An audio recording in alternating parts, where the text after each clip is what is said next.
classic, Critters. Sure, it doesn't have the fame that the Nightmare series has, or Friday the 13th, but it had its own following. I like to say that I was one, but I was more of a casual fan. But man, I love those spikes firing and those sharp jaws. It was like watching a piranha fused with Sonic the Hedgehog. Let's take a look at the 1986 release from New Line Cinema, Critters. Like I said, this is New Line Cinema, so you usually expect a decent horror flick. Well, we start off on some kind of rock or asteroid in space, and it's some kind of holding facility where creatures called the Krites are on it. These Krites are the bad guys. They steal a ship and off they go. Bounty hunters get called in like in Star Wars. They ship them off to get them. And that's basically the plot of the movie. And the rest, yeah, I'll cover, but that's the whole thing right away anyway. I'm going to skim over some stuff just to kind of get to the meat of the story. Meet Helen Brown, played by Dee Wallace from E.T., and meet Brad and April Brown, her children. And meet Jay, the father, who I don't like very much because he's one of those hard-ass types that is just that way for the sake of it. Meet the cops and the staff. They're actually pretty funny. And then there's Charlie, who's always hearing messages through the fillings in his teeth. He's a little nutty to begin with anyways. And the bounty hunters are actually after the Krites, and they're looking to transform into human form to blend in with human society. So the alien bounty hunter dude is having trouble trying to find someone to look like, and he sees a rock song, and presto, that's who he is. The other guy is still having trouble deciding. And now we meet Steven, and yes, that's Billy Zane, believe it or not, playing your typical uptight Billy Zane. By the end of this movie, you'll be tired of the song Power of the Night. It's everywhere. It's a bit catchy too, which makes it even worse. Okay, now I'm going to skip over as much as I can, as nothing really happens here. The Krite ship is in trouble, and the other kid turns on the radio in the room, and what do you know? Power of the Night is playing. Also, this kid's a total pyro who makes bombs as a hobby. Yeah, that's rational. April gets it on with Billy Zane, and I'm going to skim over like 20 minutes here. Okay, the Krite's ship finally crashes near the small town. The father and son go out to the field to check out what the crash was. Then they see a close-up of the craft. They stumble across a cow which has been chowed down by the Krites. Pretty awesome, but not really a kill.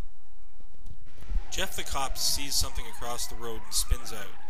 They spear the cop in the leg with one of those, things, and he goes down. They make quick work of him. The mom spots one and loses it. The dad checks it out. The bounty hunters roll into town and they are looking to mess these Krites up. The Krites continue to circle the house looking to get in. The power goes out and the dad checks the box, only to be bombarded by Krites. They are totally kicking ass and the dad has to make a hasty retreat.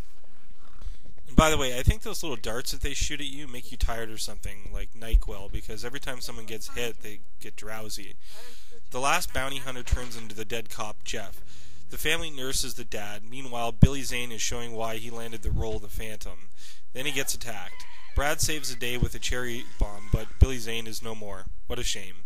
And believe it or not, that's it for kills. So in that department, it's actually pretty weak, besides a cow and some chickens. The bounty hunters go into a church looking for the Krites, which they aren't there, obviously, and they're pretty tame for the most part, and then they go buck wild, blowing everything up. And one of the bounty hunters actually changes form and freaks everybody out in the church. Then the family goes out to check their car to see if they can make a getaway, and the car is completely destroyed. Then they notice that the Krites are everywhere. They get chased back into their house, but they are locked out. Brad manages to slip in the house and let them in through the front door. The bounty hunters show up at the bowling alley looking for the Krites. They walk around looking badass for a while. Love when he picks up the bowling ball with one hand. Then they stir some shit up in the pool room, guns ablazing and all. They're a wrecking crew. They wake the sheriff out of bed and the family sits tight for something to happen in the house. The Krites break in and the mom gets a dart in the throat. At this time the whole town is going berserk, bothering the sheriff with all sorts of claims. The dad wins Father of the Year by sending his son out for help in all this danger. Brad hits the yard only to find a Krite has munched on his bike. Brad bolts and heads for the barn. Brad finds the bounty hunters and they book it to Brad's house after they explain that they aren't from around here. Also, there's like a really big Krite now, and I guess he ate the most, I'm not really sure, but he's the biggest, so there you go. They're doing battle with them in the house when the bounty hunters show up. The bounty hunters are taking care of business in the house. Brad's sister gets stolen by the big one, and really, the movie could have ended here in this house, but the rest is just completely unnecessary, but let's roll on. Charlie bumps into Brad, Brad following his sister, and Charlie following his teeth. Yeah, that's out there. Brad saves his sister, but he's trying to blow the ship up. He gets caught by the big fella, and he's dodging for his life. The ship looks pretty cool as it's taking off, and of course the Krites are unaware that there's an explosive inside. They take off, then blow their house up with a laser cannon. What a mess. And then pow. The bomb was lit by a Molotov cocktail that Charlie threw in the ship. Then one of the bounty hunters gives him his first compact cell ever. Pretty cool. Brad presses the button on whatever that is, and the entire house reassembles. I have no idea how that fits into the movie, and everybody acts like what they just saw was normal. And then we get a shot of the eggs. Uh-oh. But that's another review. And that's Critters. Not much to it, and pretty straightforward. This was actually New Line Cinema's response to Gremlins, and I guess you can kind of see the similarities. Small, sharp teeth, etc., although I'd give the edge to the Critters and steer clear.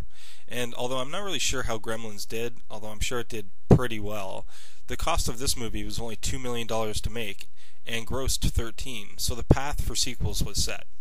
Although it's not a standalone franchise like any of the other big New Line stuff, it still had its own cult following.